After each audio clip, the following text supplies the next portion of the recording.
நேற்று நடந்த ஃபோர்த் டெஸ்ட்டில் இங்கிலாந்து பவுலரான லைம் டவுசன் ரிசர்வ் பண்ணிட்டு காலை உடச்சிட்டாரா? அப்படி என்னதான் நடந்ததுன்னு பார்க்கறதுக்கு முன்னாடி நம்ம சேனலை சப்ஸ்கிரைப் பண்ணிக்கோங்க மக்களே, கொஞ்சம் சப்போர்ட் பண்ணுங்கள் ஃப்ரெண்ட்ஸ். அதாவது நேற்று பார்த்தீங்கன்னா England versus India fourth test Old Trafford என்கிற மான்செஸ்டர் என்ற கிரவுண்டில் தான் நடந்தது. இந்த டெஸ்ட்டில் மீண்டும் டாஸை வின் பண்ண பென் ஸ்டோக்ஸு நாங்கள் பவுலிங் ஃபஸ்ட்டு எடுக்கிறோம் அப்படிங்கிற மாதிரி தான் வின் பண்ணிட்டு போயிட்டாரு. சுப்மன் கில்லுக்கும் டாஸுக்கும் சம்மந்தமே இல்லாத மாதிரி தான் இந்த 4 டெஸ்ட்டுமே நடக்குது. ஏன்னா சுப்மன் கில் 4 டெஸ்ட்லேயும் டாஸை வின் பண்ணல. 4 டெஸ்ட்டுமே பென் ஸ்டோக்ஸ் தான் வின் பண்ணுறாப்புல. அவர் எடுக்கிற டிசிஷன் தான் அங்கே போயிட்டுருக்குது. சுப்மன் கில்லுக்கு கடைசி வரையும் டாஸு வின் பண்ண மாட்டாருன்னு நமக்கு எல்லாத்துக்குமே தெரிய வந்துருச்சு. என்னடா இவன் பவுலிங் ஃபர்ஸ்ட் எடுத்துக்கிறான், சரி வாங்க நாங்கள் ஃபஸ்ட் இன்னிங்ஸ் ஸ்டார்ட் பண்ணுறோம் அப்படிங்கிற மாதிரி தான் சுப்மன் கில் போயிட்டார்.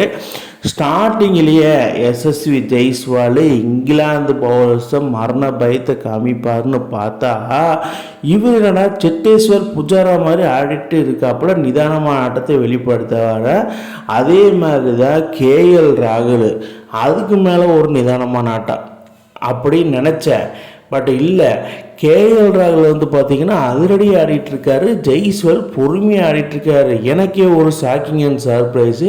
அதுக்கப்புறம் கிறிஸ் வோக்ஸ் வீசின பால்லையே ஜெய்ஸ்வால் பேட்டில் பட்டு பேட் உடஞ்சிருச்சு. யாரா அவன் கிறிஸ் வோக்ஸு நீயாடா அப்படிங்கிற மாதிரி தான் இருந்தது.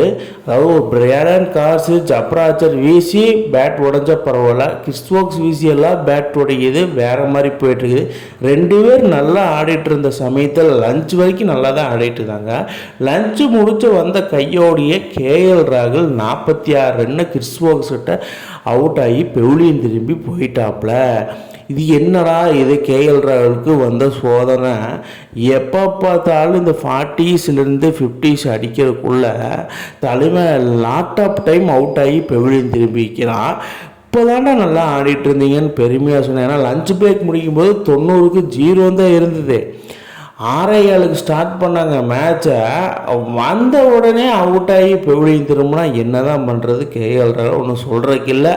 அதுக்கப்புறமா எஸ்எஸ்வி ஜெய்ஸ்வால் கேஎல் ராகுல் போனாயன்னு நான் போட்டு பொழந்தே தீர்வு அப்படின்னு சொல்லி விட்டு தட்டு கட்டு போட்டு போட்டு பொழந்து எடுத்து அந்த மாதிரி அடித்து தலைமை 50 போட்டப்பல. எஸ்எஸ் ஜெய்ஸ்வால்கிட்ட எனக்கு பிடிச்சது என்னென்னா, தலைவர் ஃபஸ்ட் இன்னிங்ஸு 50யோ ஒரு செஞ்சுரியோ போட்டே அவன் போட்டுருவான். அதே மாதிரி தான் நேற்றும் நடந்தது. ஏன்னா தலைவன் 58 ரன்னு ஆஃப் செஞ்சுரியை போட்டு 8 வருஷத்துக்கு அப்புறம் வந்தாங்க லைம் டவுசன் ஒருத்தன். அவங்ககிட்ட போய் அவுட் ஆகி போயிழுந்துரு, அது ஸ்பின்னில் அவுட் ஆகி போயிடுது. அந்தளவுக்கு லைம் டவுசன் வேறு மாதிரி பவுலராக இருக்காப்புல. அதுக்கப்புறம் ஒன்று இறங்கினா சாய் சுதர்சன் நம்மளுக்கு ஒரு வாய்ப்பு தான் கொடுத்தாங்க. அந்த வாய்ப்பு நம்ம யூஸ் பண்ணலின்னா வச்சுக்க அவ்வளோதான் அப்படிங்கிற மாதிரி ஆடினாரு. அதுலேயும் பென் ஸ்டோக்ஸ் கட்டம் கட்டி தூக்கி விட்டார். இந்த மேட்ச்சில் நம்மளுக்கு கார்டு கொடுத்த கிஃப்ட் மாதிரி ஒன்று வந்திருக்குது. இதில் நம்ம அடித்தே ஆகணும், அட்லீஸ்ட் ஒரு ஆஃப் செஞ்சுரியாவது அடித்தாகணும் அப்படிங்கிற மாதிரி தான் சாய் சுதர்சன் ஆடிட்டு இருந்தார். அவரோட சேர்ந்த ரிஷப் பண்ட் செம்மையாக பர்ஃபார்மன்ஸ். என்னடா இவன் சுப்மன் கில் பற்றி சொல்லவே இல்லை அப்படின்னு நீங்கள் நினைப்பீங்க. சுப்மன் கில்ல சொல்கிற அளவுக்கு ஒன்றும் பண்ணல. கேப்டனாக 2 மேட்ச் நல்லா ஆனார். 3வது நாள் மேட்ச் என்ன ஆச்சுன்னு தெரில, தேவையில்லை அவுட் ஆகி பெவிலியன். அதுக்கப்புறம் ரிஷப் பண்ட் அவனும் பொறுமையாக ஆட, என்னடா இது எல்லாமே பொறுமையாக ஆடிட்டு இருக்கிறாங்க அப்படிங்கம்மா பொறுத்தது போதும் பொங்கி எழுந்து போட்டு பொங்கி எழுந்துட்டு இருந்தாப்புல.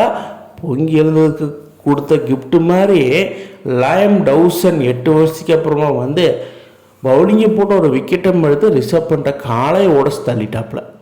என்னடா இது லைம் டவுசன் என் காலை ஏன்டா போட்டு உடைக்கிற அப்படிங்கிற மாதிரி தான் இருந்தது. ரிஷப் பண்ட் நின்று பார்க்குறாரு, உட்கார் பார்க்குறாரு, நடந்து பார்க்குறாரு. பட் அவனால் சுத்தமாக முடியல. ஃபிசியோதெரபிஸ்ட் வராங்க, பெயின் கில்லர் கொடுக்குறாங்க, ஸ்ப்ரே அடிக்கிறாங்க. அவனால் என்னால் முடியவே முடியல அப்படின்னா அந்த கால் லெஃப்ட் சைடில் ஃபுல்லாக வீங்கிருச்சு. ரைட் ஹேண்டில் ஆல்ரெடி அவருக்கு ஆக்சிடென்ட் இருக்குது, மறுபடியும் வீங்கிருச்சு. அவர் ரிட்டையர் அவுட் ஆக அதுக்கப்புறம் ஜடேஜா உள்ளே வர, சாய் வெளியே போக. என்னடா இது, சாய் சுதர்சன பென் ஸ்டோக்ஸு காலங்காலமாக கட்டம் கட்டி தான் நான் தூக்குவேன் அப்படிங்கிற மாதிரி தான் இந்த டெஸ்ட்டு சீரீஸ் ஃபுல்லாமே போயிருக்குது. போனாலும் பரவாயில்ல அப்படிங்கிற மாதிரி தான் ஆடிட்டு இருந்தார் சாய் சுதர்சன். ஈகோ கிரியேட்டிங், அதாவது ஈகோ உடச்சி வெளியே வந்தாப்புல பென் ஸ்டோக்ஸ். இந்த இதில் பீக் சினிமா வில்லன்னா அது பென் ஸ்டோக்ஸ் தான். சாய் சுதர்சன் அவுட் ஆகுது பெருசாக இந்தியாவுக்கு எஃபர்ட் ஆகாது. ஏன்னா 61 ரன் அடிச்சிருந்தாப்புல. ஏன்னா அவரோட கன்சிஸ்டன்சி நம்மளுக்கு ரொம்ப முக்கியம். அவருமே அதே தான் நினச்சி வந்திருப்பார், ஒரு 50யாவது அடிக்கணும் இந்தியா டீமுக்கு அப்படிங்கிற மாதிரி தான் வந்தாப்புல. வந்ததை முடிச்சிட்டாரு. என்ன 61 ஒரு 100 அடிச்சிருந்தா இன்னும் பெட்டர் ஃபீலிங்காக இருந்திருக்கும். சாய் சுதர்சன் ஆகட்டும், இந்தியன் சைடு இந்தியன் ட்ரெஸ்ஸிங் ரூமில் செம்ம ஹாப்பியாக ஃபீல் பண்ணுவார். பட் அது முடியலையா அப்படின்னு சொல்லி ஆக்ரோஷமாக வெளியே போனதெல்லாம் நம்ம பார்த்தோம். வேறு மாதிரி தான் பண்ணுறாப்புல. இதே கன்சிஸ்டன்சி வேணும் சாய் சுதர்சன். ஏன்னா நீங்கள் ஒரு சென்னையிலேருந்து போயிருக்கீங்க, தமிழ்நாட்டிலேருந்து போயிருக்கீங்க, இங்கே இதில் இந்திய டீமுக்காக ஆடுறீங்க. எப்படியாவது டீமில் தக்க வச்சுக்கோங்க. டே 1 முடிவில் இந்தியா 264க்கு 4, சர்துல் தாகூரும் ஜடேஜாவும் 19 ரன் ஆட்டம் இழக்காமல் ஆடிக்கொண்டு இருக்கின்றன. இதுதான் டே 1ஓட சம்பவம். இதே மாதிரி சம்பவம் பண்ணால் இன்னும் 6 விக்கெட் இருக்குது.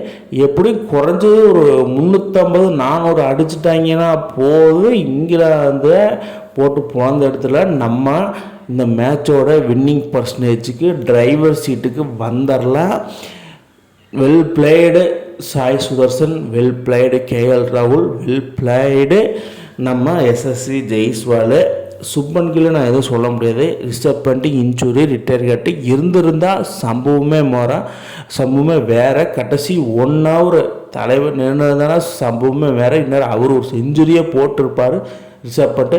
பட் அன்ஃபார்ச்சுனேட்லி அவருக்கு காயம் காரணமாக வெளியே போனதை என்னால் ஏற்றுக்கவே முடியல. மக்களே, ரிசர்வ் பண்ணிட்டு இன்றைக்கி எப்படியாவது சரியாகி இன்றைக்கி பேட்டிங்க்கு வந்துடணும். பட் அவர் 2 நாளாக ஓட வேண்டாம், நின்று இடத்துலேருந்து அடித்தாலும் ஒரு 70-80 தேரும். அந்த மாதிரி அவர் டே 1 முடியும் போது 264க்கு 4 விக்கெட்டு.